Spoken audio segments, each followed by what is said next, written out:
നമസ്കാരം. തെരഞ്ഞെടുപ്പ് അടുത്ത ഘട്ടത്തിൽ SNDP യോഗത്തിൻ്റെ ജനറൽ സെക്രട്ടറി ശ്രീ വെള്ളാപ്പള്ളി നടേശനാണ് നമുക്കൊപ്പം ചേരുന്നത്. കഴിഞ്ഞ തെരഞ്ഞെടുപ്പുകളിലെല്ലാം തന്നെ വളരെ വ്യക്തമായി രാഷ്ട്രീയ നിലപാടുകൾ പ്രഖ്യാപിക്കുകയും സ്ഥാനാർത്ഥികളുടെ ജയപരാജയങ്ങളടക്കം പ്രവചിക്കുകയും ചെയ്യുന്ന മറ്റ് സാമുദായിക നേതാക്കളിൽ നിന്നും വ്യത്യസ്തനായ ഒരു സാമുദായിക നേതാവ് കൂടിയാണ് ശ്രീ വെള്ളാപ്പള്ളി നടേശൻ. നമസ്കാരം.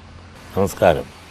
ഈ തെരഞ്ഞെടുപ്പിൽ ദേശീയ തലത്തിൽ തന്നെ BJPയും കോൺഗ്രസും മറ്റ് ഇതര പ്രാദേശിക കക്ഷികളുമാണ് നേർക്കുനേർ പോരടിക്കുന്നത്. അതെ. ആര് ജയിക്കുമെന്നാണ് താങ്കളുടെ കണക്കൂട്ടൽ ദേശീയ തലത്തിൽ? ദേശീയ തലത്തിൽ സിംഗിൾ പാർട്ടി എന്ന നിലയിൽ BJPക്കായിരിക്കും ഏറ്റവും കൂടുതൽ സീറ്റ് കിട്ടാൻ പോകുന്നത്. ഇപ്പം തന്നെ പലരുടെ എക്സിപ്പുകൾ അനുസരിച്ചാണെങ്കിൽ മറ്റ് പലരുടെ കണക്കെടുപ്പ് അനുസരിച്ചും അവർക്ക് 10, 200, 250 മേൽ വോട്ട് കിട്ടുമെന്ന് പിന്നെ സീറ്റ് കിട്ടുമെന്ന് ഉറപ്പായി പറഞ്ഞിട്ടുണ്ട്. ആ പാർട്ടി കോൺഗ്രസിനെ പറ്റി പറയുന്നത് 100, 140, 148ഒക്കെയാണ്. അപ്പോൾ ഒരു കാര്യം വളരെ വ്യക്തമാണ്, നരേന്ദ്രമോദിയുടെ പ്രഭാവം ഇന്നും തീരെ കെട്ടുപോയിട്ടൊന്നുമില്ല. ഒരു സിംഗിൾ പാർട്ടി എന്ന നിലയിൽ ഇന്ത്യയിൽ BJP ആയിരിക്കും ഏറ്റവും കൂടുതൽ വോട്ട് വാങ്ങുന്ന ഒരു ഏക പാർട്ടി. അതായത് കഴിഞ്ഞ തവണ ലഭിച്ച 2014 ലഭിച്ച സീറ്റുകൾ BJP നിലനിർത്തുമോ? അത് കണ്ടറിയണം. കാരണം കഴിഞ്ഞ പ്രാവശ്യം കിട്ടിയ അത്തരം സീറ്റ് കിട്ടുമോ ഇല്ലയോ എന്ന് തീർത്ത് ഇപ്പോൾ പറയാൻ നിവൃത്തിയില്ലെങ്കിലും മറ്റ് പാർട്ടിയേക്കാൾ കൂടുതൽ വോട്ട് കിട്ടുമെന്നേ ഞാൻ കൂടുതൽ സീറ്റ് കിട്ടുമെന്നേ ഞാൻ പറഞ്ഞുള്ളൂ. ഭൂരിപക്ഷം കിട്ടാവുന്ന സീറ്റ് കിട്ടുമെന്ന് ഞാൻ പറഞ്ഞിട്ടില്ല. പക്ഷേ ഏറ്റവും കൂടുതൽ അധികാരം നിലനിർത്തുമോ അധികാരത്തിൽ തുടരുമോ എന്ന കാര്യത്തിൽ ഒരു സംശയമുണ്ട്. പക്ഷേ എന്നാലും സിംഗിൾ പാർട്ടി എന്ന നിലയിൽ അവർക്കായിരിക്കും ഏറ്റവും കൂടുതൽ സീറ്റ് കിട്ടുക. കാരണം സ്ഥാനാർത്ഥിത്വം പോലും ആയിട്ടില്ല, ഒരു പ്രചരണങ്ങളായി കുറേ എല്ലാം കൂടെ കഴിയുമ്പോൾ നമുക്ക് കുറച്ചുകൂടെ പഠിച്ചിട്ട് നമുക്ക് അഭിപ്രായം പറയുന്നതായിരിക്കും. രാഹുൽ ഗാന്ധി ഒപ്പം തന്നെ പ്രിയങ്ക ഗാന്ധി കൂടി ഈ തെരഞ്ഞെടുപ്പിൽ വളരെ സജീവമായിട്ടുണ്ട്. മുൻകാലങ്ങളിൽ നിന്നും വിഭിന്നമായി പ്രിയങ്ക ഗാന്ധി വന്നെങ്കിലും അതിൻ്റേതായ ഒരു ഇമ്പാക്റ്റ് കാണുന്നില്ല എന്നാണ് പത്രങ്ങൾ തന്നെ റിപ്പോർട്ട് ചെയ്തത്. വലിയ പ്രതീക്ഷയിൽ പ്രിയങ്ക ഗാന്ധി വന്നു, പക്ഷെ ആൾക്കൂട്ടങ്ങളൊന്നും ഇല്ല എന്ന് പറയുന്നു. വടക്കേ ഇന്ത്യ പ്രിയങ്കയുടെ സാന്നിധ്യം കോൺഗ്രസിനെ കാര്യമായ ഒരു രക്ഷപ്പെടുത്തലായിട്ട് കാണുന്നില്ല. അങ്ങനെ ഉണ്ടായിരുന്നെങ്കിൽ പ്രിയങ്ക വരുമ്പോൾ നല്ല ആൾക്കൂട്ടവും ബഹളവും ഉണ്ടാകേണ്ടതായിരുന്നു. രാഹുൽ ഗാന്ധി വരുമ്പോൾ ഇപ്പോഴും ആൾക്കൂട്ടങ്ങളുണ്ട്, അത് നമ്മൾ ചെറുതായി കാണാൻ സാധിക്കില്ല. ആ ആൾക്കൂട്ടങ്ങൾ പോലെ പ്രിയങ്ക വന്നു എന്ന് പറയുമ്പോൾ ഒരുപാട് പ്രതീക്ഷകളും അതോടൊപ്പം തന്നെ പ്രചരണങ്ങളും ഒക്കെ ഉണ്ടായിരുന്നു. ആ പ്രചരണങ്ങളും പ്രതീക്ഷകളും അനുസരിച്ച് പ്രിയങ്കയുടെ പ്രകടനങ്ങൾ ജനങ്ങളിലേക്ക് വേണ്ടത്ര എത്തിക്കുവാൻ സാധിച്ചിട്ടില്ല. മറ്റ് പ്രാദേശിക കക്ഷികൾ മറ്റ് സംസ്ഥാനങ്ങളിലെല്ലാം പ്രാദേശിക കക്ഷികളുണ്ട്. അവരുടെ സാന്നിധ്യം, അവരുടെ പെർഫോമൻസ് എങ്ങനെയായിരിക്കും ഈ തെരഞ്ഞെടുപ്പിൽ? അവരൊരു നിർണായക ശക്തിയായി ആര് ഭരിക്കണമെന്ന തരത്തിലേക്ക് മാറാൻ സാധ്യതയുണ്ട്. കാരണം ഇപ്പോൾ ഒരു സിംഗിൾ മെജോറിറ്റി കിട്ടുവാൻ സാധിക്കാതെ വരുമ്പോൾ പ്രാദേശിക പാർട്ടികൾക്കൊക്കെ വളരെ ശക്തമായി വരും. ഇപ്പോൾ മായാവതിയുടേതായാലും അങ്ങനെ പലരുണ്ടല്ലോ, പല പ്രാദേശിക രാഷ്ട്രീയ കക്ഷികൾ, SP ഉണ്ട്, അങ്ങനെ പലരുണ്ട്, TDP ഉണ്ട്. ഇങ്ങനെയുള്ള ഈ പ്രാദേശിക രാഷ്ട്രീയ കക്ഷികൾ അവർ ദേശീയ രാഷ്ട്രീയ കക്ഷികളാണെന്ന് അവരെ പറ്റി പറയാനൊക്കത്തില്ലല്ലോ. ഒരു ദേശീയ രാഷ്ട്രീയ കക്ഷി എന്ന് പറയാനാണെങ്കിൽ BJP ഉണ്ട്, കമ്മ്യൂണിസ്റ്റ് പാർട്ടി ദേശീയ കക്ഷിയാണ്, കോൺഗ്രസ് ദേശീയ കക്ഷിയാണ്. പക്ഷെ മറ്റ് പലതും ദേശീയ രാഷ്ട്രീയ പെർഫോമൻസിന് എങ്ങനെയാണ് ഇടത് ചേരിയുടെ ഇടത് ചേരിയിൽ ഇവിടെ കൂട്ടായ്മ പരിശോധിക്കുമ്പോൾ ആരാ അവരുടെ നേതാവ് എന്ന് ചോദിച്ചാൽ എല്ലാവരും ഇരുട്ടി തപ്പുകയാണ്. അവരെ സംബന്ധിച്ചിടത്തോളം അവർ കൂട്ടായ്മ കുറേ അധികം കക്ഷികളുമായി ചേർന്ന് കൂട്ടായ്മ ഉണ്ട്, അവർക്കൂടെ ഭരിക്കാനുള്ള ഭൂരിപക്ഷം കിട്ടും എന്ന് അവകാശപ്പെടുമ്പോൾ പോലും അവിടെ നേതാവ് ആരാണ് എന്ന് ചോദിച്ചാൽ ഒരു നേതാവിനെ അവർക്ക് ഉയർത്തി കാണിക്കാൻ അവർക്ക് സാധിക്കുന്നില്ല. മാത്രമല്ല പലരും ഇന്ന് ഇന്ത്യയുടെ പ്രധാനമന്ത്രിയാകാൻ യോഗ്യരാണ് എന്ന് അവരിൽപ്പെട്ടവർ പലരും തന്നെ വാദിക്കുകയും ചെയ്യുന്ന ഒരവസ്ഥയാണ് കാണുന്നത്. അതിൻ്റെ അർത്ഥം ഇത് കഴിഞ്ഞാൽ ഇന്ത്യയുടെ പ്രധാനമന്ത്രിയാകാൻ ഇന്ന് പ്രതിപക്ഷത്ത് നിൽക്കുന്ന ഒന്നായി നിൽക്കുന്ന പലരും ആശിക്കുന്നുണ്ട്, ആഗ്രഹിക്കുന്നുണ്ട്. അതിനുള്ള വിലപേശികൾ ഒരുപക്ഷെ ഇത് കഴിഞ്ഞാൽ ഉണ്ടാകാം. ആര് പ്രധാനമന്ത്രിയായി വരും ഈ തെരഞ്ഞെടുപ്പിന് ശേഷം? താങ്കളുടെ ഒരു പ്രവചനം എന്താണ്? അതിപ്പോൾ പറയാറ് ഭൂരിപക്ഷം കിട്ടുന്നതനുസരിച്ചല്ലേ നമുക്ക് പറയാൻ സാധിക്കുള്ളൂ. പിന്നെ പൊതുവെ പറഞ്ഞാൽ ഇനിയും നരേന്ദ്രമോദി തന്നെ ഇനിയും പ്രധാനമന്ത്രിയാകാനാണ് സാധ്യത എന്നാണ് ഇപ്പോൾ നമുക്ക് പറയാൻ സാധിക്കുക. കാരണം 250 സീറ്റിന് മേൽ അവർ വാങ്ങുമെന്നുള്ള ഉറപ്പായില്ലേ. പിന്നെ കുറച്ചൊക്കെ സീറ്റൊക്കെ പോരാതെ വന്നാലുണ്ടല്ലോ, അമിത്ഷായും നരേന്ദ്രമോദിയും ആളുകളെ പിടിച്ചെടുക്കാനും കൂടെ നിർത്താനും മിടുക്കും, അതെല്ലാം മിടുമിടുക്കന്മാരാ. കണ്ടില്ലേ, ഗോവ ഉൾപ്പെടെയുള്ള കണ്ടില്ലേ. നരേന്ദ്രമോദി വീണ്ടും അധികാരത്തിൽ വരുന്നതിൽ താങ്കൾ തൃപ്തനാണോ? ഞാൻ എൻ്റെ തൃപ്തി രാഷ്ട്രീയം വളരെ അല്ല, എനിക്ക് തൃപ്തിയും അതൃപ്തിയുടെയും പ്രശ്നമല്ല ഉദിക്കുന്നത്. അതെന്നോടൊന്ന് ചോദിക്കുന്നത് ശരിയുമല്ല. അത് ഞാൻ ഉത്തരം പറയുന്നത് ശരിയല്ല. കാരണം അതെൻ്റെ ഒരു രാഷ്ട്രീയ അജണ്ട അല്ലെങ്കിൽ രാഷ്ട്രീയ പാർട്ടി ഏതിനോടാണ് എനിക്ക് ആഭിമുഖ്യം എന്നുള്ളത് ഞാൻ ഐഡൻറ്റിഫൈ ചെയ്താണ്. അത് ശരിയല്ല. നമ്മൾ സാമൂഹ്യ സത്യങ്ങൾ കാണുന്നത് നേരെ പറയുക എന്നുള്ളതാണ് ശരി. ഒന്നാം UPA സർക്കാരിൻ്റെ കാലത്ത് ഇടത് ചേരിക്ക്, ലെഫ്റ്റ് വിങ്ങിന് വലിയ തോതിലുള്ള സ്വാധീനം ഉണ്ടായിരുന്നു. ആ തരത്തിലേക്ക് ഇടത് ചേരി എമർജ് ചെയ്ത് വരാനുള്ള സാധ്യതയുണ്ടോ?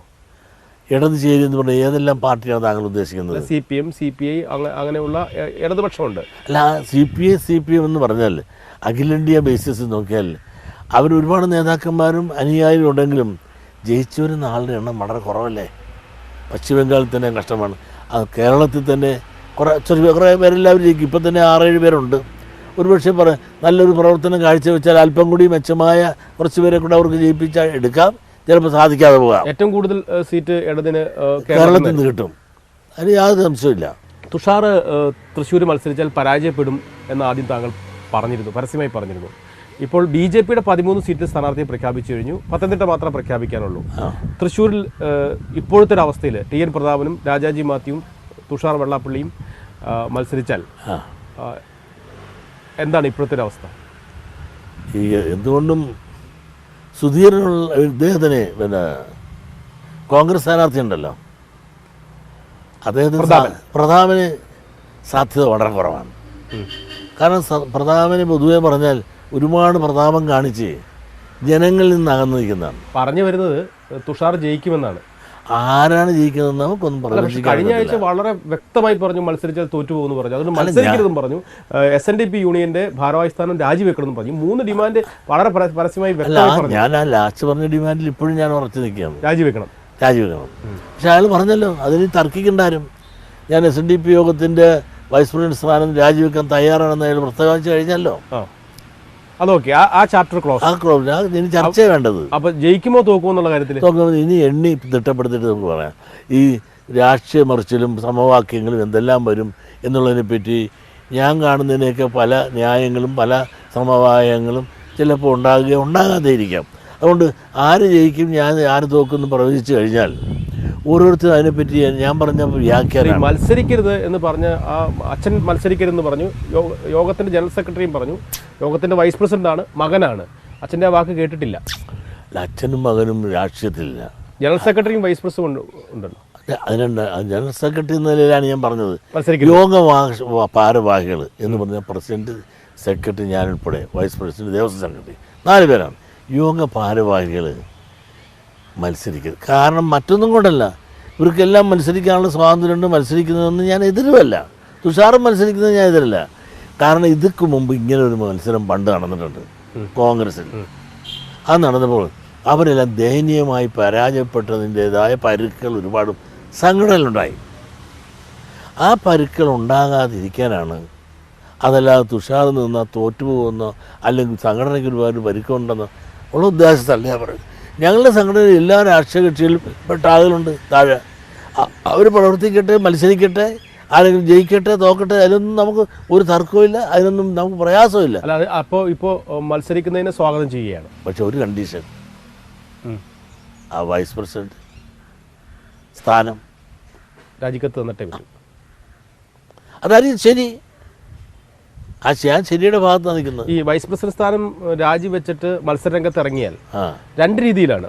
ഒന്ന്, SNDP യോഗത്തിന്റെ നേതാവ്, താങ്കൾ പ്രഖ്യാപിച്ച പാർട്ടിയുടെ പ്രസിഡന്റ്, മകൻ, ഈ 3 ഘടകങ്ങൾ വെച്ച് തൃശ്ശൂരിൽ പ്രചരണത്തിന് ഇറങ്ങുമോ? ഞാനോ? ഞാൻ ആർക്കും വേണ്ടി പ്രചരണത്തിന് ഇറങ്ങില്ല.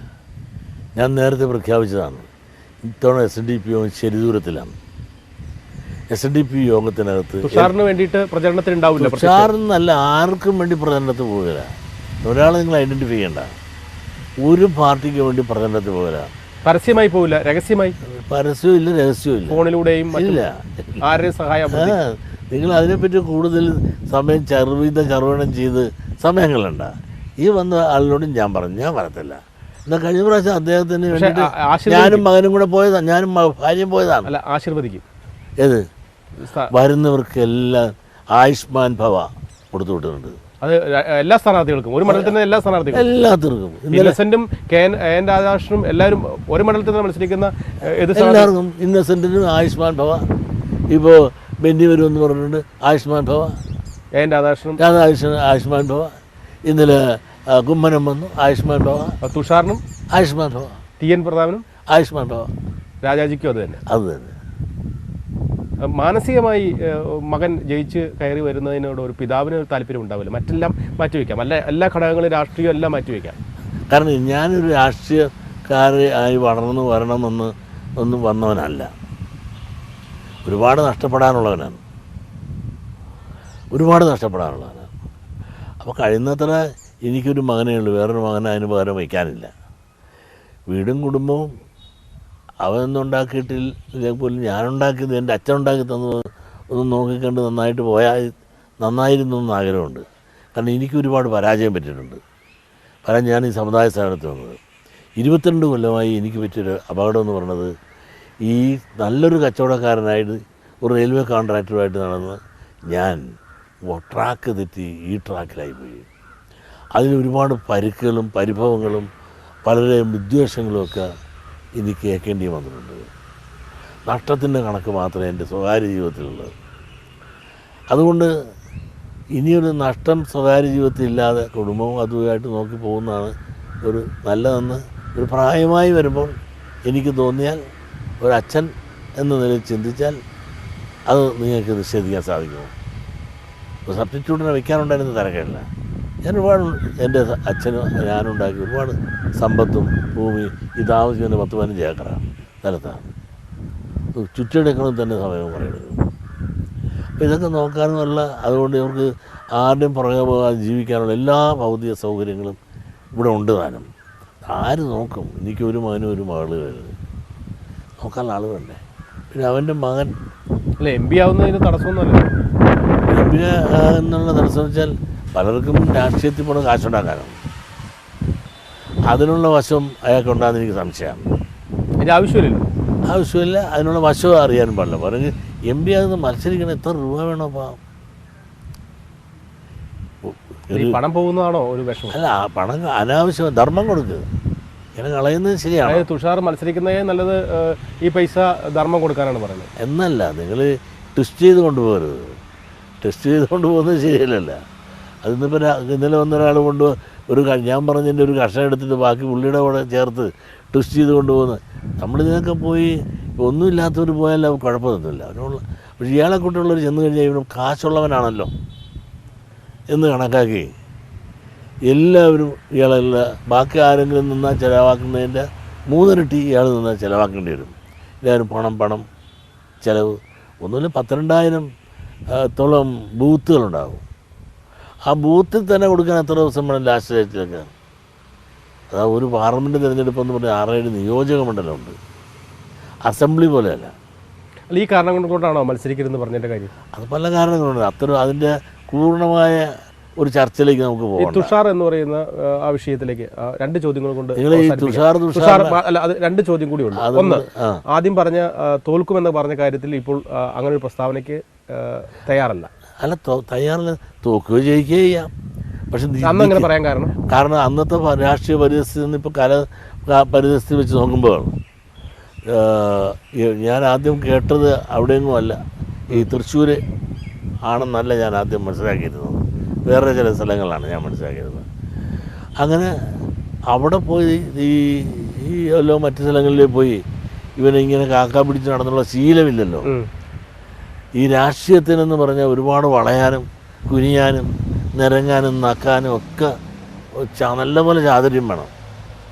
ഇന്നസെൻ്റ് കഴിഞ്ഞ ദിവസം പറഞ്ഞ പോലെ ഈ നേരെ ഉള്ള ഒരു സ്നേഹത്തിനകത്ത് വലിയ അർത്ഥമില്ല. കാരണം ഒന്ന് മീനും കച്ചവടമായിട്ടിരിക്കുന്നതിനാണെന്നുണ്ടെങ്കിൽ അവിടെ ചെന്ന് ഈ ഇലക്ഷൻ സമയമാകുമ്പോൾ അവരോടൊപ്പം ഇരിക്കുക, മീനിന് വില പറയുക, അത് കൊള്ളാമല്ല ചേച്ചി പറഞ്ഞ് വേണമെന്ന് തന്നാൽ അവിടെ ഇട്ട് വേവിച്ച് കിട്ടുമെങ്കിൽ അന്ന് തിന്നുക എന്ന് അതിൽ ആസ്വദിക്കുക, അത് മീഡിയയെ കാണിക്കുക. പക്ഷെ അവൻ ജീവിതത്തിൽ അങ്ങനെ ഒരു സ്ഥലത്ത് പോയി തിന്നുകയില്ല, ഇന്നലെ തിന്നിട്ടില്ല, ഇന്നും തിന്നുകയില്ല, നാളെ തിന്നുകയില്ല.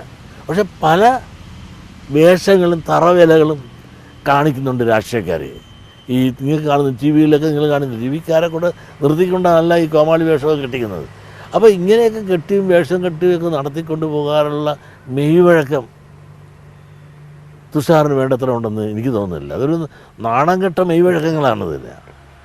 ഈ അടവ് നയവും നിറവില്ലായ്മയും വാക്കും പ്രവൃത്തിയും തമ്മിലൊരു ബന്ധമില്ലാത്ത രീതിയിലാണല്ലോ ഇന്നിപ്പോൾ രാഷ്ട്രീയത്തിൻ്റെ പോക്കുകളെല്ലാം.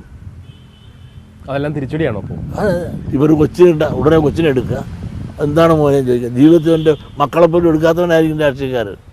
എടുക്കുക, അത് മീഡിയയെ കാണിക്കുക, ആ പുത്രബന്ധങ്ങളും ഭാര്യാബന്ധങ്ങളും കൊച്ചുമക്കളുടെ ബന്ധങ്ങളും അവരൊക്കെ പറ്റി. അപ്പോൾ ഈ കപട മുഖങ്ങൾ അത് മനസ്സിലായി. പക്ഷേ ഈ തൃശ്ശൂർ വന്നത് തുഷാറിന് കൂടുതൽ അനുകൂലമായ ഘടകമായിട്ടുണ്ടോ? ഇവർക്ക് കിട്ടിയ സീറ്റിൽ വെച്ച് നോക്കിയാൽ തൃശ്ശൂർ മറ്റ് എല്ലാത്തിനേക്കാൾ മെച്ചമാണ്. ഓക്കെ. പിന്നെ ഈ പത്തനംതിട്ടയിൽ ഇതുവരെ സ്ഥാനാർത്ഥിയായിട്ടില്ല.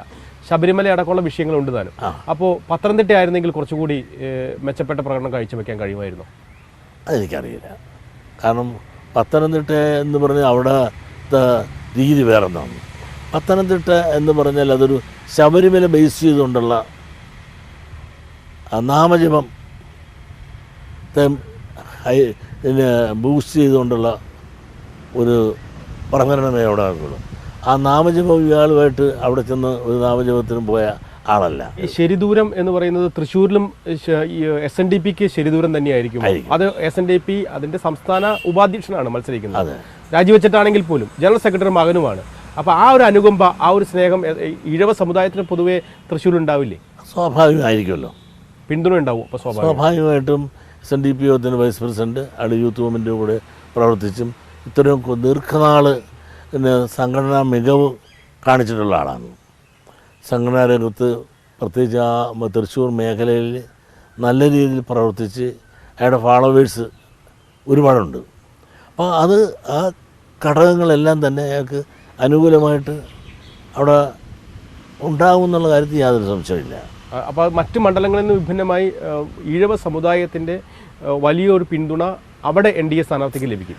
കാരണം വൈസ് പ്രസിഡന്റ് എന്ന നിലയിൽ നിൽക്കുമ്പോൾ സ്വാഭാവികമാണല്ലോ. അപ്പോൾ ഈ യൂണിയൻ്റെ ശാഖകൾ, യോഗത്തിൻ്റെ ശാഖകളെല്ലാം അവരെല്ലാം പ്രവർത്തനം അത്തരത്തിൽ പറയാനൊക്കത്തില്ല. യൂണിയൻ്റെ ശാഖകളുടെ പറയുമ്പോൾ അവർ എല്ലാ ചിന്താഗതിക്കാരുണ്ട്. ഇടതുപക്ഷക്കാരുണ്ട്, BJPക്കാരുണ്ട്, കോൺഗ്രസ്സുകാരുണ്ട്. അപ്പോൾ ഇത്ര അനുകൂല ഘടകങ്ങളുണ്ടെങ്കിൽ ജയിക്കാനുള്ള സാധ്യതയുണ്ട്. അല്ല, അവിടെ അങ്ങനെ ഈഴവർ മൊത്തം വോട്ട് ചെയ്യുമെന്ന് അങ്ങനെ നമ്മൾ കണക്കാക്കേണ്ട കാര്യമില്ല. പ്രതാപൻ തോക്കുന്ന ആദ്യം തന്നെ പറഞ്ഞു. പ്രതാപനെ തോക്കുമെന്ന് പറയാൻ കാരണം എന്ന് വെച്ചാൽ പ്രതാപന് ജയിക്കാൻ തക്ക രീതിയിൽ കോൺഗ്രസിൽ തന്നെ പണക്കമുണ്ട്. സാധ്യതയുള്ളത് രാജാജി മാത്യുവിനാണ്. ആ രാജാജി മാത്യു കാരണം ക്രിസ്ത്യൻസ് ഒരുപാടുള്ള ഒരു മേഖലയാണ്. ഇടതുപക്ഷത്തിനും പല രീതിയിലും സ്വാധീനമുള്ളൊരു മേഖലയാണ്. അവസാനമായിട്ട് ഈ തുഷാറുമായി ബന്ധപ്പെട്ട കാര്യത്തിൽ അവസാന ചോദ്യമാണ്. തുഷാർ ഇവിടെ മത്സരിച്ച് തോറ്റാലും രാജ്യസഭാ അംഗം BJP നൽകും അടുത്ത തവണ അധികാരത്തിൽ വന്നു കഴിയുമ്പോൾ. അങ്ങനെ ഒരു കണ്ടീഷൻ, ഒരു ഉപാധിയോട് കൂടിയാണ് തുഷാർ മത്സരിക്കുന്നത്, താങ്കളുടെ എതിർപ്പടക്കം അവഗണിച്ച് എന്നാണ് കേൾക്കുന്നത്. എത്രത്തോളം യാഥാർത്ഥ്യമുണ്ട്? എനിക്കൊന്നും അറിയില്ല. ഒന്നാമത് അയാളെ ഞാൻ കണ്ടിട്ട് വളരെ നാളുകളായി. ഫോണിൽ പോലും ബന്ധപ്പെടാറില്ല? കണ്ടിട്ടില്ല. മത്സരിക്കാൻ തീരുമാനിച്ച വിവരം അറിയിച്ചിട്ടില്ല? അറിയിച്ചിട്ടില്ല. അയാൾ മത്സരിച്ചത് നമ്മൾ കാണുന്നില്ലല്ലോ, അറിയിച്ചിട്ടില്ല. പിന്നെ അയാൾ ഇവിടെ അല്ല താമസം, അത് ഞങ്ങൾക്കറിയാമോ? അയാൾ എറണാകുളത്താണ് താമസം. വരുമായിരിക്കും സ്വാഭാവികമായിട്ടും. നിലവിൽ വൈസ് പ്രസിഡന്റും ജനറൽ സെക്രട്ടറി ആണല്ലോ. അപ്പോൾ നിങ്ങൾ ഇത്തരം കാര്യങ്ങളിൽ ഒരു ആശയവിനിമയം സ്വാഭാവികമായിട്ട് നടത്തേണ്ടതല്ലേ? അല്ല, സ്വാഭാവികമായിട്ട് അയാൾ വരും. അതിങ്ങനെ വൈസ് പ്രസിഡൻ്റായിട്ട് ആണെങ്കിലും ഒരു അച്ഛനെന്ന നിലയിൽ എൻ്റെ അടുക്കൽ വന്ന് ഞാനിങ്ങനെ മത്സരിക്കാൻ പോകുന്നുണ്ടെന്ന് പറയാതിരിക്കില്ല, പറയും എന്ന് ഞാൻ പ്രതീക്ഷിക്കുന്നു. പക്ഷേ ഇപ്പോഴും ഞാൻ അറിഞ്ഞെടുത്തോളം ഡൽഹിയിൽ നിന്ന് ഇതുവരെ പോകുന്നിട്ടില്ലെന്നാണ്. വന്നാൽ ഇങ്ങനെ മത്സരിക്കുന്നു എന്ന് ഡിക്ലെയർ ചെയ്യാത്തടത്തോളം കാലം ഞാൻ അതുകൊണ്ടാണ് ഞാനൊന്നും പറയാത്തത്. ഡിക്ലെയർ ചെയ്ത് നിൽക്കും എങ്കിൽ അത് വന്ന് എന്നോട് പറയും. അപ്പോൾ എൻ്റെ അഭിപ്രായങ്ങൾ ഞാനും പറയും. ഈ രാജ്യസഭാംഗം ആവാനുള്ള സാധ്യത അതെനിക്കറിയില്ല. അതിനെപ്പറ്റി അങ്ങനെ ഒരു ഉപാധികളോ ഉണ്ടെന്ന് എനിക്കറിയില്ല. ഇതൊരു തന്ത്രമാണോ? ആദ്യം എതിർക്കുന്നു, അതിനുശേഷം ഒരു സാഹചര്യം വരുമ്പോൾ അനുകൂലമായി പ്രതികരിക്കുന്നു? തന്ത്രമല്ല, സാഹചര്യം ആദ്യം പറഞ്ഞിട്ട് തന്നെ ഞാൻ നിൽക്കുന്നു. SNDP യോഗത്തിനുള്ള ആരും മത്സരിക്കാതിരിക്കുക ചെയ്യാനുള്ള എല്ലാ സ്വാതന്ത്ര്യവരുണ്ട്. പക്ഷേ കഴിയുന്നത്ര ഭാരവാഹികൾ മത്സരിക്കരുതെന്നുള്ള ആ ഉറച്ച തീരുമാനത്തിൽ നിന്ന് ഞാൻ ഇപ്പോഴും മാറുകയില്ല. അവർക്ക് മത്സരിക്കാം, അവർ ഒരു രാജി തന്ന് എന്നിട്ട് മത്സരിക്കുന്നതായിരിക്കും അഭികാമ്യം. അപ്പോൾ ഈ സ്ഥാനത്ത് നിന്ന് രാജിവെച്ചതിന് ശേഷം മത്സരിക്കുന്നു, പരാജയപ്പെട്ടോ അതല്ലെങ്കിൽ വിജയിച്ചോ ശേഷം പിന്നീട് ഈ സ്ഥാനത്തേക്ക് തിരിച്ചു വരാൻ കഴിയുമോ? അതൊക്കെ സംഘടനാപരമായ കാര്യമാണ്. അത് സംഘടനയുടെ അകത്ത് ചർച്ച ചെയ്ത് തീരുമാനിക്കേണ്ട കാര്യമാണ്. അതൊക്കെ ഞാൻ ഏകപക്ഷീയമായി ഒറ്റക്ക് നിന്ന് ഈ TV മുമ്പിൽ പറഞ്ഞാൽ അത് സംഘടനാ വിരുദ്ധമാണ്, അച്ചടക്കരഹിതമാണ്. അങ്ങനെ പറയാനുള്ള പ്രസക്തിയോ അധികാരമോ ഒരു ജനറൽ സെക്രട്ടറിക്കില്ല. കേരളത്തിലേക്ക് വന്നാൽ ഇപ്പോൾ ചിത്രം വ്യക്തമാകാനുണ്ട് 1-2 മണ്ഡലത്തിൽ. പക്ഷേ NDAയുടെയും ഒപ്പം തന്നെ LDFിൻ്റെയും UDFിൻ്റെയും സ്ഥാനാർത്ഥി പട്ടിക വന്നു കഴിഞ്ഞു. ഇവിടെ ആർക്കായിരിക്കും മേൽക്കൈ? എവിടെ? സംസ്ഥാനത്ത്. അത് നോമിനേഷൻ കൊടുത്ത് ഒരു ഫസ്റ്റ് റൗണ്ട് പ്രവർത്തനം കഴിയാതെ നമുക്ക് ഒന്നും പറയാനില്ല. ഇപ്പോൾ തന്നെ പലയിടത്തും എങ്കിലും നമ്മൾ പ്രതീക്ഷിക്കാത്ത പലയിടത്തും ഇപ്പോൾ ഇവിടെ തന്നെ നിങ്ങളൊന്ന് ആലോചിക്കണം. ആലപ്പുഴ സംബന്ധിച്ചിടത്തോളം ആരിഫ് തന്നു. മൊട്ടയടിക്കാൻ റെഡിയായി നിൽക്കുകയാണല്ലോ. ഞാൻ മൊട്ട അടിക്കാനല്ല, തോറ്റാനല്ല മൊത്തം അടിക്കുന്നത്. ഞാൻ മൊട്ട അടിക്കേണ്ടി വന്നാൽ മൊട്ട അടിക്കും. പക്ഷേ അന്ന് പറഞ്ഞ സാഹചര്യത്തിൽ നിന്ന് മൊട്ട അടിക്കാനുള്ള ഒരു വെല്ലുവിളി ഞാൻ നടത്തിയപ്പോൾ എൻ്റെ വെല്ലുവിളി മറ്റേ സ്വീകരിച്ചില്ല. പിന്നെ അതിന് ഞാൻ മൊട്ട അടിക്കണത്? ഞാനും നിങ്ങളും തമ്മിൽ മൊട്ടടി ഒരു പന്തയം വെച്ചാൽ അല്ല, വേറെ ആയിട്ടും പന്തയമില്ലല്ലോ. ഉണ്ട്. എൻ്റെ മുമ്പിൽ നിന്ന് ആളുമായിട്ടാണ് ഞാൻ പന്തയം വെക്കുന്നത്. ആരിഫ് തോറ്റാൽ ഞാൻ മൊട്ടയടിക്കാന്ന് ഞാൻ പറഞ്ഞു. അതിന്ന് പിൻവലിഞ്ഞു. അത് പിൻവലിഞ്ഞത് എൻ്റെ മുമ്പിൽ നിൽക്കുന്നവനായ എൻ്റെ വെല്ലുവിളി സ്വീകരിക്കട്ടെ മിസ്റ്റർ. നിങ്ങളും ഞാനും കൂടെ ഒരു പന്തയം വെച്ചാൽ ഞാൻ മൊട്ടയടിക്കാമെന്നും പറഞ്ഞു. അപ്പം ഞാൻ ജയിച്ചാൽ നിങ്ങളെന്ത് ചെയ്യാന്ന് കൂടെ പറയണ്ടേ? അത് പറഞ്ഞില്ല. അപ്പോൾ അത് പന്തയായില്ല. പണ്ട് വക്കും ഞാനുമായിട്ട് എന്താണ് പന്തയം വെച്ചത്? തോറ്റാൽ അങ്ങനെ ഇരിക്കുമ്പോൾ ഷാനിമോൾ വീക്ക് കാൻഡിഡേറ്റ് ആണ്, ഷാനിമോൾ ഒരു പാവമാണ്, അവർക്ക് വിജയിക്കേണ്ട സീറ്റ് കൊടുക്കേണ്ടതാണ്, അങ്ങനെയൊക്കെ പറഞ്ഞല്ലോ. അതാ ഇപ്പോഴും ആരിഫ് ജയിക്കുമെന്ന് തന്നെയാണ് ഉറപ്പ്. അല്ല, ഇപ്പോഴത്തെ സീറ്റിൽ ഞാൻ ആരിഫ് ജയിക്കുന്നു തന്നെ വിചാരിക്കുന്നു. പക്ഷേ ആരിഫ് ഈസി വാക്കോറല്ല. ഞാൻ മൊട്ടയടിക്കുമെന്ന് പറഞ്ഞ ആ സാഹചര്യത്തിൽ നിന്ന് അന്ന് ഷാനിമോൾ ഉസ്മാൻ ഇവിടുത്തെ കാൻഡിഡേറ്റ് അല്ല. ഷാനിമോൾ ഉസ്മാൻ എന്ന് പറഞ്ഞാൽ ഒരു കറതീർത്ത ഒരു ഗാന്ധിയൻ, അതെല്ലാം ഉൾപ്പെടെ അതിനെല്ലാം ഉപരിയും ആരോർക്കും ഒരു പാർട്ടിക്കും ഒരു വിദ്വേഷമില്ലാതെ വാക്കുകൊണ്ടോ പ്രവൃത്തി കൊണ്ടോ ആരോട് ഒരു വിദ്വേഷം പോലും പറയാത്ത ഒരാളാണ്, ഒരു സ്ത്രീയാണ് അവർ. എനിക്ക് വളരെ കൊല്ലങ്ങൾക്ക് മുമ്പേ ആ ഫാമിലിയായിട്ട് എനിക്ക് അഭേദ്യമായ ബന്ധമുള്ള ആളാണ് ഞാൻ. അപ്പോൾ മാത്രമല്ല ജില്ലാ പ്രസിഡന്റ് ജില്ലയിലേക്ക് പ്രവർത്തിച്ചല്ലോ. അന്നുള്ള അവരോടൊപ്പം പ്രവർത്തിച്ച ഇടതുപക്ഷക്കാർ പോലും എന്നോട് പറഞ്ഞിട്ടുണ്ട് അവർ നല്ല സ്വഭാവക്കാരിയാണെന്ന്. അപ്പോൾ അങ്ങനെ ഒരാളിവിടെ വരുമെന്ന് നമ്മളാരും പ്രതീക്ഷിച്ചില്ല. അവരെ വളർത്താതിരിക്കാൻ ഒരു കാട്ടിൽ 2 പുലി പാടില്ല എന്ന് കണക്കാക്കുന്ന പുലി തന്നെ ഇവിടെ കിടപ്പുണ്ട്, പഴയ കക്ഷി. ഇവർക്ക് തന്നെ എതിരായിട്ട് 2 എണ്ണം വേണ്ട, ഞാൻ മാത്രം വളർന്നാൽ മതി എന്ന് പറഞ്ഞ് നടക്കുന്ന ഒരു പുലി ഇവിടെയുണ്ട്. ആ പുലിയെ വളരില്ല.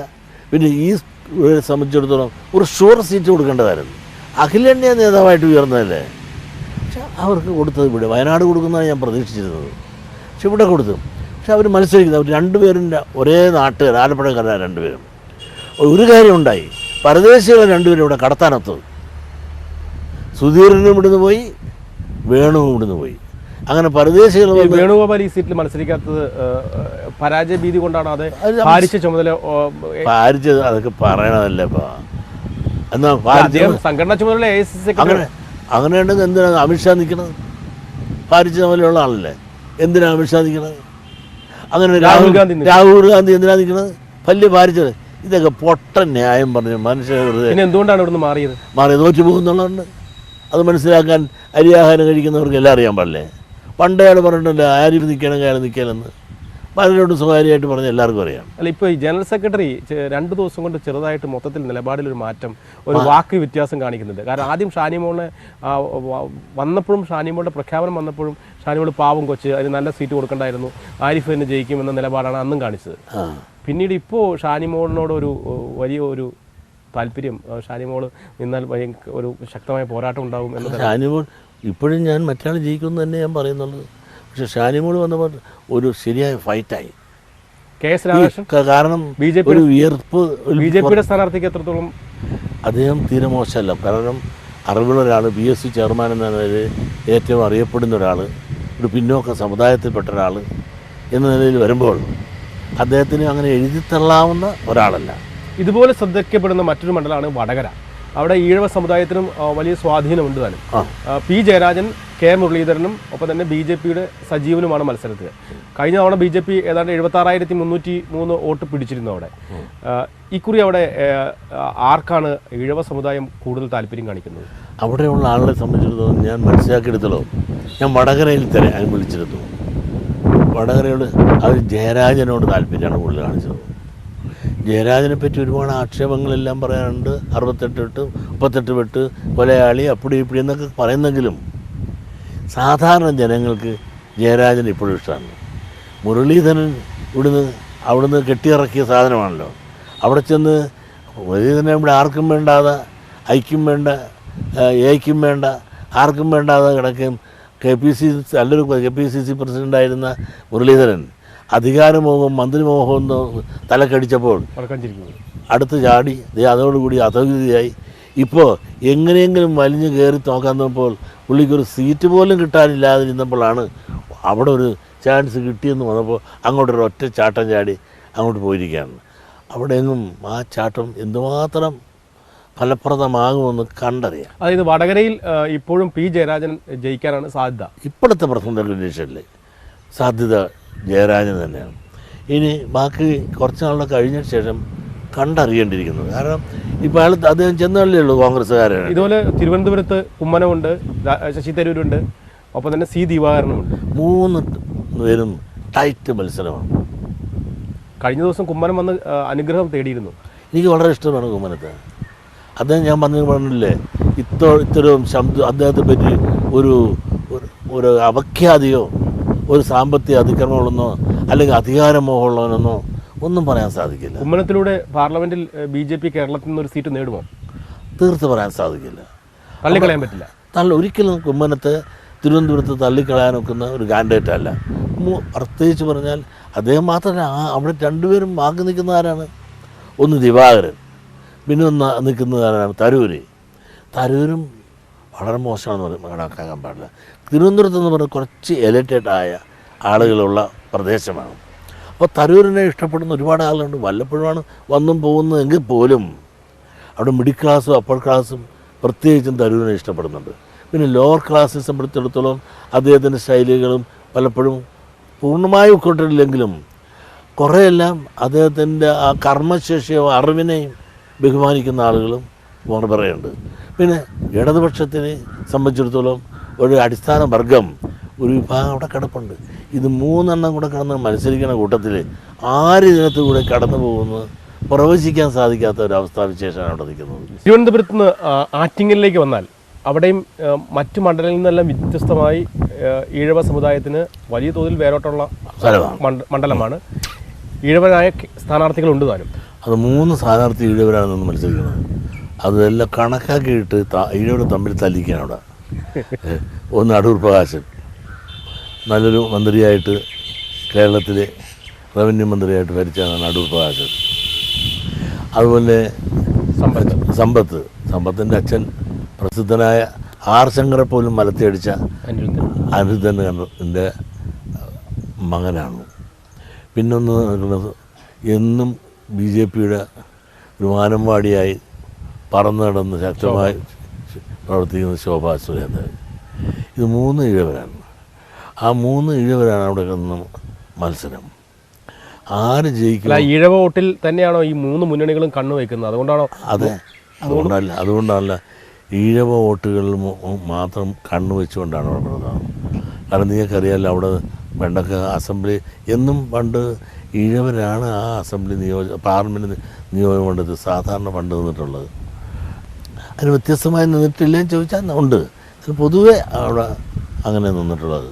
ഇപ്പോൾ ഈ വടകരയിൽ ജയരാജൻ ജയിക്കും എന്ന് പറഞ്ഞു, ആലപ്പുഴയിൽ ആരിഫ് ജയിക്കാനുള്ള സാധ്യത ഇപ്പോഴത്തെ ഒരു സാഹചര്യത്തിൽ ജനറൽ സെക്രട്ടറി അങ്ങനെ കാണുന്നുണ്ട്. അങ്ങനെ ആ സാഹചര്യങ്ങൾ ഇനിയിപ്പോൾ ഞാനിപ്പോൾ ഇങ്ങനെ പറഞ്ഞു, ഈ പറഞ്ഞ സാഹചര്യത്തിൽ പിന്നെ ഇതിനുള്ള പ്രവർത്തനം ഇനി പ്രവർത്തനം നോമിനേഷൻ പോലും കൊടുത്തിട്ടില്ല. ഈ പറഞ്ഞ ഒരു അവസാന വാക്കായി നിങ്ങൾ വ്യാഖ്യാനിച്ച് തന്നെ ഇനി മുട്ടയടിക്കാൻ ഇനി തലയിലൊന്നും ഇല്ല, അടിക്കാൻ തന്നെ. അതുകൊണ്ട് നിങ്ങൾ തന്നെ ഈ അല്ല, ഈ ജനറൽ സെക്രട്ടറിയെ കുറിച്ച് ഒരു കൗതുകരമായിട്ടൊരു പരാമർശമുള്ളത്, താങ്കൾ ജയിക്കുമെന്ന് പറയുന്ന ആളുകൾ തോൽക്കുന്ന ഒരു സാഹചര്യം ഉണ്ടെന്ന്. അത് സുധീറിന്റെ കാര്യത്തിൽ, PC വിഷ്ണുനാഥിന്റെ കാര്യത്തിൽ, KC വേണുഗോപാലിന്റെ കാര്യത്തിൽ, തിലോത്തമന്റെ കാര്യത്തിൽ അങ്ങനെ സംഭവിച്ചിട്ടുണ്ട്. താങ്കൾ തോക്കുമെന്ന് പറഞ്ഞ ആളുകൾ ജയിക്കുകയും താങ്കൾ ജയിക്കുമെന്ന് പറഞ്ഞ ആളുകൾ തോൽക്കുകയും ചെയ്യുന്ന ഒരു പ്രതിഭാസമുണ്ട് എന്നാണ് പറയുന്നത്. ശത്രുക്കളായിരിക്കാം. അല്ല, ഞാനൊന്ന് പറഞ്ഞോട്ടെ, അത് നിങ്ങളൊന്ന് സൃഷ്ടിച്ചല്ലേ. തിലോത്തമൻ തോക്കുമെന്ന് ഞാൻ പറഞ്ഞു. തിലോത്തമൻ ജയിക്കുമെന്നല്ലേ ഞാൻ പറഞ്ഞത്. ഗൗരിയമ്മ തോക്കുമെന്നല്ലേ പറഞ്ഞത്. തിലോത്തമൻ ജയിച്ചില്ലേ? അത് വിഷ്ണുനാഥ് ആദ്യം മത്സരിച്ചപ്പോൾ പിന്നെ രണ്ടാമത് വിഷ്ണുനാഥ് പോയ പാട്ടിൽ പൊടിയണ്ട.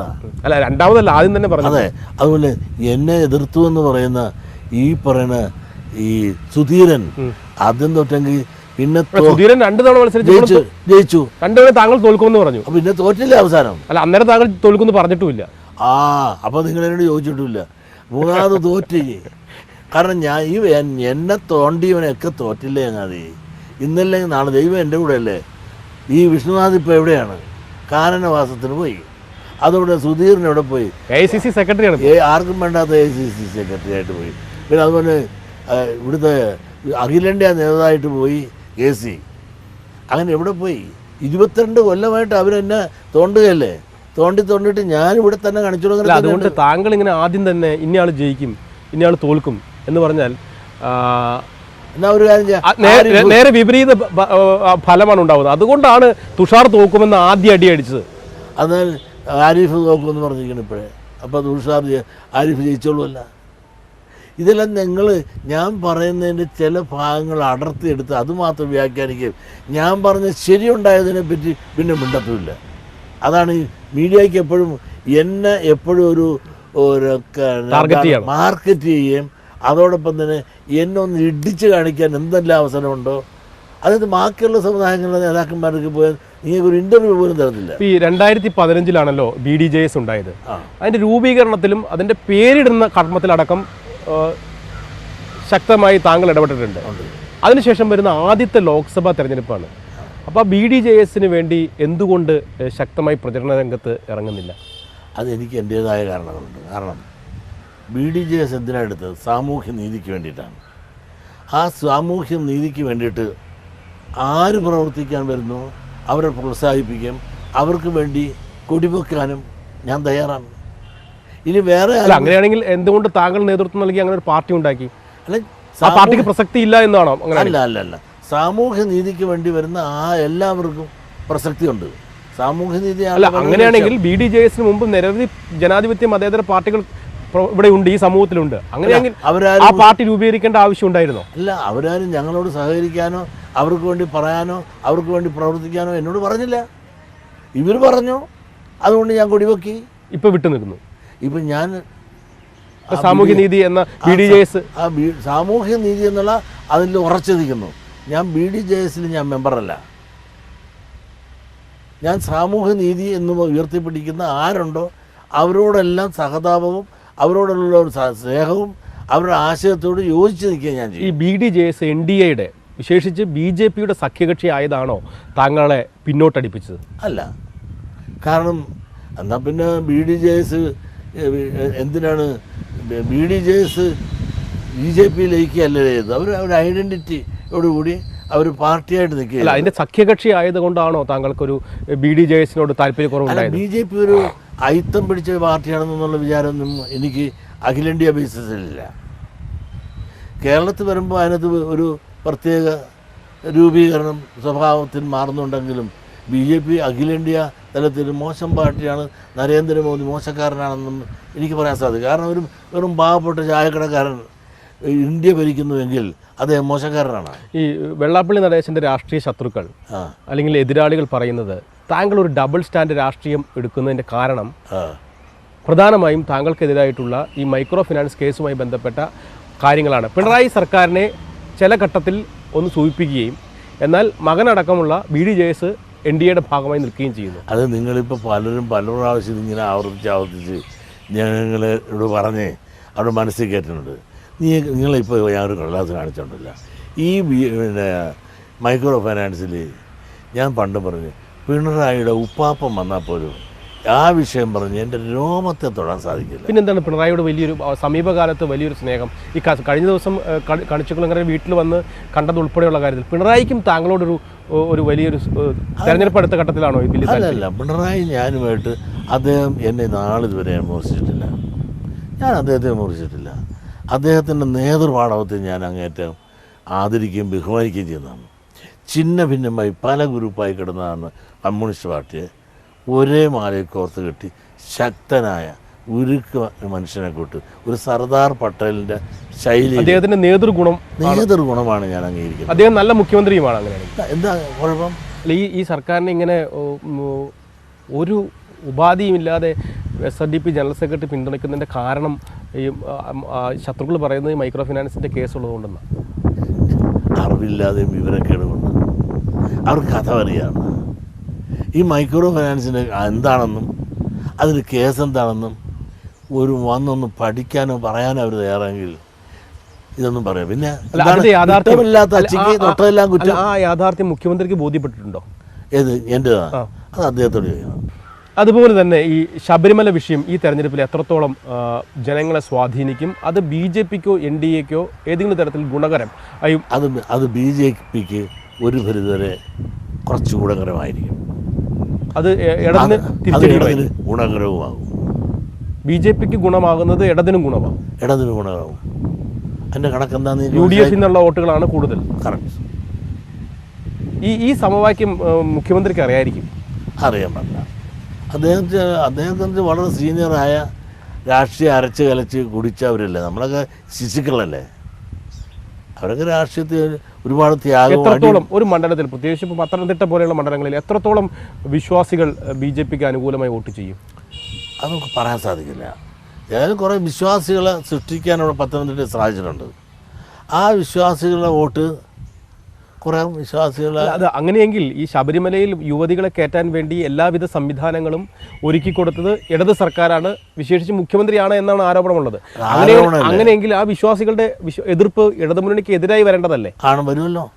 അപ്പോൾ അങ്ങനെയെങ്കിൽ ഇടത് ചേരിയിൽ നിന്നും വോട്ട് ചോർച്ച ഉണ്ടാകാൻ ഇടത് ചേരിയിലുള്ളവർക്ക് അത്രയും വലിയ അഭിപ്രായ വ്യത്യാസം ഉണ്ടായിട്ടില്ല. വളരെ ചെറിയ രീതിയിലുള്ളവർ 5% കാണുമായിരിക്കാം. കാരണം ഇത് ശരിയോ തെറ്റോ ധൃതി കൂടി പോയില്ല അവിടെ ഇവിടെ എന്നൊക്കെ പറഞ്ഞുകൊണ്ട് എന്നാൽ തന്നെ അതിനേക്കാൾ വലിയ ചോർച്ച വരാവുന്നത് UDF നിന്നാണ്. ആ UDF നിന്ന് പ്രത്യേകിച്ച് ശബരിമല വിഷയം UDFന് ഗുണം ചെയ്യും, BJPക്ക് വോട്ട് കൂട്ടും. അതായത് UDFന്റെ വോട്ട് കുറയും, ഇടതിന് ഗുണം ചെയ്യും. BJPക്ക് വോട്ട് കൂടും, UDFന് വോട്ട് കുറയും. ഇതാണ് താങ്കളുടെ ഒരു നിരീക്ഷണം. താങ്കൾ ഈ വിഷയത്തിൽ ആദ്യം എടുത്ത നിലപാട് വിശ്വാസികൾക്കൊപ്പം എന്നാണ്. പിന്നീട് ഇതിനെ കൗണ്ടർ ചെയ്യാനാണ് സംസ്ഥാന സർക്കാർ വനിതാ മതിൽ സംഘടിപ്പിച്ചത്. നവോത്ഥാന മൂല്യ സംരക്ഷണ സമിതിയുടെ ചെയർമാൻ അടക്കം സർക്കാർ ആക്കുകയും ചെയ്തു. മറ്റ് പല സമുദായങ്ങളെ ക്ഷണിച്ചില്ല എന്ന ആരോപണമുണ്ട്. അതെല്ലാം ക്ഷണിച്ചില്ല. പിന്നെ രണ്ടാമത് ആരെയെല്ലാം ക്ഷണിച്ചില്ല എന്ന് ആക്ഷേപമുണ്ടായിരുന്നു. അവരെല്ലാം രണ്ടാമത് ക്ഷണിച്ചു വരുത്തിയല്ലോ. അല്ല, അത് ആദ്യം ഈ സംസ്ഥാന സർക്കാർ ഇതിനെ പ്രതിരോധിക്കാൻ വേണ്ടി സംഘടിപ്പിച്ച അതിൻ്റെ ഭാഗവാക്കായി നിൽക്കുകയും അതിൻ്റെ മുഖ്യ സംഘാടകനായി നിൽക്കുകയും വിശ്വാസികൾക്കൊപ്പമാണ് എന്ന് പറയും. അതൊരു ഡബിൾ സ്റ്റാൻഡ് അല്ലേ? ശരി അല്ല, ഇത് രണ്ടാണ്. ശബരിമല വിഷയം ഉണ്ടായപ്പോൾ ഉണ്ടായ ഒരു ആശയം ആവേശമായിരിക്കാം അതിലുണ്ടായതും. അതോടൊപ്പം തന്നെ ഈ പറയുന്ന ഒരു സമിതി ഇവിടെ ഉണ്ടായിട്ടുണ്ടല്ലോ, നവോത്ഥാന മൂല്യ സംരക്ഷണ സമിതി. ഇതുണ്ടായപ്പോഴും അതിനകത്ത് രാഷ്ട്രീയമില്ല. കോൺഗ്രസ്സുകാരുണ്ട്, പള്ളിയിൽ ഉണ്ട്, മുക്രികളുണ്ട്, അങ്ങനെ എല്ലാവരും ആ കമ്മിറ്റിയിലുണ്ട്. അതിനകത്ത് രാഷ്ട്രീയമില്ല. ഇതിൻ്റെ കഴിഞ്ഞ ദിവസം കൂടി ഇപ്പോഴും പറഞ്ഞല്ലോ, ഇനി നമുക്ക് പ്രവർത്തനം ഇപ്പം വേണ്ട, തെരഞ്ഞെടുപ്പ് കഴിയട്ടെ. തെരഞ്ഞെടുപ്പ് ഈ കൂടിയിരിക്കുന്നവർക്ക് അവരവരുടേതായ രാഷ്ട്രീയ അഭിപ്രായമുള്ളവരാണ്. നമ്മളിപ്പോൾ ഇതിനുമായിട്ട് പ്രവർത്തനം വരുമ്പോഴത്തേക്ക് അതിനകത്ത് അഭിപ്രായ വ്യത്യാസം വരും. അതുകൊണ്ട് ഓരോരുത്തരും അവരവരുടേതായ രാഷ്ട്രീയ അഭിപ്രായം അനുസരിച്ച് രാഷ്ട്രീയ പ്രവർത്തനം കഴിയട്ടെ. ഇലക്ഷൻ കഴിഞ്ഞിട്ട് നമുക്കിത് കണ്ടാവും. അല്ല, ഈ കാര്യത്തിൽ അന്ന് വനിതാ മതിൽ നടന്ന അന്ന് തന്നെ രാത്രിയാണ് യുവതികൾ മല കയറിയത്. അതിനെ താങ്കൾ എതിർക്കുകയും ചെയ്തില്ല. അത് ശരിയായില്ല. അത് സർക്കാർ സ്പോൺസേഡ് പരിപാടികളായിരുന്നു എന്ന ആണ് ആരോപണമുള്ളത്. അത് ആരോപണമുണ്ട്.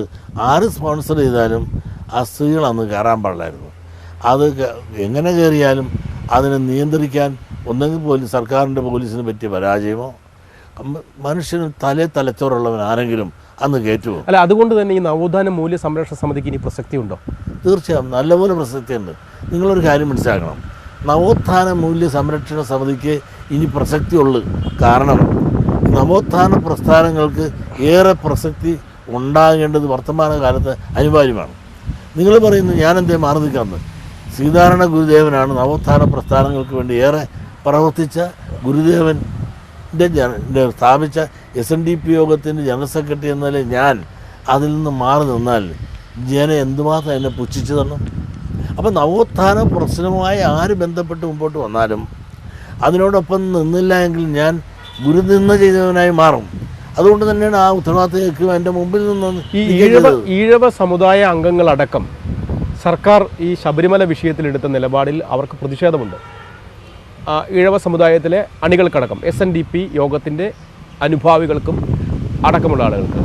അത്തരമൊരു ഘട്ടത്തിൽ താങ്കൾ സർക്കാരിനെ ഈ വിഷയത്തിൽ അവസാന ഘട്ടത്തിൽ സപ്പോർട്ട് ചെയ്യും, എന്നാൽ ആദ്യം വിശ്വാസികൾക്കൊപ്പമാണ് എന്ന് പ്രഖ്യാപിക്കുകയും ചെയ്യും. ആ അധ്യായം കഴിഞ്ഞില്ല. ഞാൻ ഇപ്പോഴും പറയും ഞാൻ വിശ്വാസികൾക്കൊപ്പമാണ്. അതായത് യുവതിയിൽ കയറാൻ പാടില്ല. പക്ഷേ ഒരു കോടതി വിധി ഇനിയെങ്കിലും വന്നാൽ അതെങ്കിലും അംഗീകരിക്കാൻ തയ്യാറാണ്. ഇപ്പം ഇത് കോടതി വിധി കയറണം എന്നാണ്. കോടതി വിധി കയറണം എന്നാണ്. പക്ഷേ അതിനിപ്പോൾ അപ്പീൽ കൊടുത്തിട്ടുണ്ടല്ലോ. ആ അപ്പീൽ കൊടുത്ത് നമ്മളെല്ലാം നിയന്ത്രിക്കുകയും നമ്മളെല്ലാം സംരക്ഷിക്കുകയും ചെയ്യുന്നത് സുപ്രീം കോടതിയുടെ ഒരു വിധിയാണ്. ആ വിധിയെ വേണ്ടത്ര നേരത്തെ കൗണ്ടർ ചെയ്യാനോ അതിനെ സമീപിക്കുവാനോ പലർക്കും സാധിക്കാതെ പോയതുകൊണ്ടാണ് ഈ അബദ്ധം പറ്റിയെന്ന് പറയുന്ന ആളുകളാണല്ലോ ഇപ്പോൾ നിൽക്കുന്നത്. ആ ആളുകളെല്ലാം തന്നെ കക്ഷി ചേർന്നിട്ടുണ്ടല്ലോ. ആ കക്ഷി ചേർന്ന് സുപ്രീം കോടതിയിൽ ഇനിയൊരു വിധി ഉണ്ടായാൽ ആ വിധി എല്ലാവരും അംഗീകരിക്കണം. അത് അംഗീകരിക്കണം. ഇനി അതിൻ്റെ പേരിൽ സ്ത്രീ കയറണമെന്ന് പറഞ്ഞാലും കയറണ്ടെന്ന് പറഞ്ഞാലും നമ്മുടെ സുപ്രീം കോടതിയാണ്. അതല്ല പരമോന്നത. അതിൻ്റെ പേരിൽ രാഷ്ട്രീയ മുതലെടുപ്പിന് വേണ്ടിയാണ് ശ്രമിക്കുന്നത്. അതിനെല്ലാം ഉപരി നിങ്ങളൊന്ന് ആലോചിച്ചോ, BJP രാഷ്ട്രീയ മുതലെടുപ്പിന് വേണ്ടി ഉപയോഗിച്ചോ ഈ സംഭവത്തെ? എല്ലാവരും ഉപയോഗിച്ചു. അല്ല, BJP ഉപയോഗിച്ചു. രാഷ്ട്രീയ ശ്രീധരൻപിള്ള പറഞ്ഞില്ലേ ഇത് സുവർണാവസരമാണ്, ഇത് രാഷ്ട്രീയമാണെന്ന് പറഞ്ഞില്ലേ? മാത്രമല്ല ലക്ഷ്യം ഈ തെരഞ്ഞെടുപ്പായിരുന്നു. ആയിരിക്കുമല്ലോ. ഇത് തെരഞ്ഞെടുപ്പ് വരെ കൊണ്ടുപോകണമെന്നല്ല അവരെല്ലാം ആഗ്രഹിച്ചില്ലേ? ഇത് അവർ മാത്രം കോൺഗ്രസ് ആഗ്രഹിച്ചില്ലേ? നിങ്ങൾ ആലോചിച്ചു, കോൺഗ്രസിൻ്റെ നേതാവായാലും ഈ BJPയുടെ നേതാക്കന്മാരായാലും കോടതി വിധി അംഗീകരിക്കുന്നു എന്ന് പറഞ്ഞതല്ലേ ആളുകൾ. ആ ആളുകളെ മറിഞ്ഞതിനെ പറ്റി നിങ്ങളൊന്നും പറയണില്ല. അവരെല്ലാം നാമജപത്തിന് ആൾ കിട്ടിയപ്പോഴത്തേക്ക് അവരുടെ അഭിപ്രായങ്ങളെല്ലാം ആദ്യം രാഹുൽ ഗാന്ധിയും എല്ലാ RSSും എല്ലാം അനുകൂലിച്ചതാണ്. ആണ്. പിന്നെന്താ അവർ മാറി? പിണറായി സർക്കാർ അല്ലെങ്കിൽ വ്യക്തിപരമായി പിണറായി വിജയൻ മുഖ്യമന്ത്രി എന്ന നിലയിൽ ഏതെങ്കിലും തരത്തിലുള്ള പിടിവാശി കാണിച്ചോ യുവതികളെ കയറ്റാൻ പിടിവാശി കാണിച്ചെന്ന് എനിക്ക് തോന്നുന്നില്ല. കാരണം പലരും കയറി വന്നപ്പോഴും അത് ഇപ്പം തന്നെ ആന്ധ്രയിൽ വന്നിരിക്കുന്നു, പിന്നെ വേറെ പലയിടത്തു നിന്നും വലിയ വന്നിരിക്കുന്നത്. ഇതെല്ലാം പിണറായി വിജയൻ അറിഞ്ഞുകൊണ്ട് ഇത്തരം ഒരു അബദ്ധം ചെയ്യും. അത്ര മണ്ടനൊന്നുമില്ല. പ്രത്യേകിച്ച് ഒരു ഇലക്ഷൻ നിൽക്കുന്ന സമയത്ത് അത് ഏതോ കറുത്ത കരങ്ങളിലൂടെ അവർ കയറി വീടില്ലാത്ത അത് വന്ന സ്ത്രീകളൊക്കെ ആരാണ്? ഒരു കൾച്ചറും ഇല്ലാത്ത സാധനങ്ങൾ കയറി വന്ന് എന്ത് ശല്യമാണ് ഉണ്ടാക്കിയത്? അത് ഗവൺമെൻറ്റിൻ്റെ ഇമേജിനെ ബാധിച്ചു എന്നുള്ളത് സത്യം തന്നെ. പക്ഷേ പിണറായി വിജയൻ അതിന് സപ്പോർട്ട് ചെയ്ത് നിർത്തിക്കൊണ്ട് കയറ്റി എന്ന് 100% പറഞ്ഞ് ആണിയടിച്ച് കുറ്റം പറയാൻ നമുക്ക് സാധിക്കും. ഇനി ഈ നേരത്തെ ഈ നായർ സമുദായവുമായി ബന്ധപ്പെട്ട് ഒരു ഐക്യം രൂപപ്പെടുത്തുകയും നായർ ഈഴവ ഐക്യം അല്ല, നായാടി തൊട്ട് നമ്പൂരി അത് BDJSന്റെ അല്ല, ഇവിടെ ഉണ്ടാക്കിയ BDJS അല്ല, ഞാൻ ഉണ്ടാക്കിയിരുന്നത് നമ്പൂതിരി നായാടി തൊട്ട് നമ്പൂരിയുടെ ഐക്യം. അതിലിപ്പോൾ ഈ നായർ സമുദായം വിശേഷിച്ച് സുകുമാരൻ നായർ ഒരു ഘട്ടത്തിൽ വലിയ സുഹൃത്തുക്കളായിരുന്നു. ഇപ്പോൾ വലിയ അടുപ്പം കാണുന്നില്ല. അതെ, ഒരു ഘട്ടത്തിൽ തന്നെ നേരത്തെ സുകുമാരൻ നായർക്ക് മുമ്പ് ആരാണ് നാരായണ പണിക്കരേട്ടനായിട്ട് വലിയ ഞങ്ങൾ രാമനും ലക്ഷ്മണനായിട്ട് നടന്നു. അത് കഴിഞ്ഞ് തെറ്റി.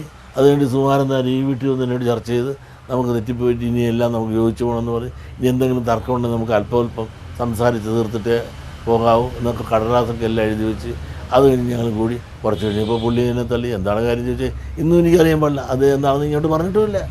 ഇനി അങ്ങനെ ഒരു ഐക്യത്തിനും ഒരു സൗഹൃദത്തിനും സാധ്യതയുണ്ടോ? വളരെ കുറവാണ്. അങ്ങനെ തന്നെ പറഞ്ഞല്ലോ ഞാനുള്ളിടത്തോളം കാലം.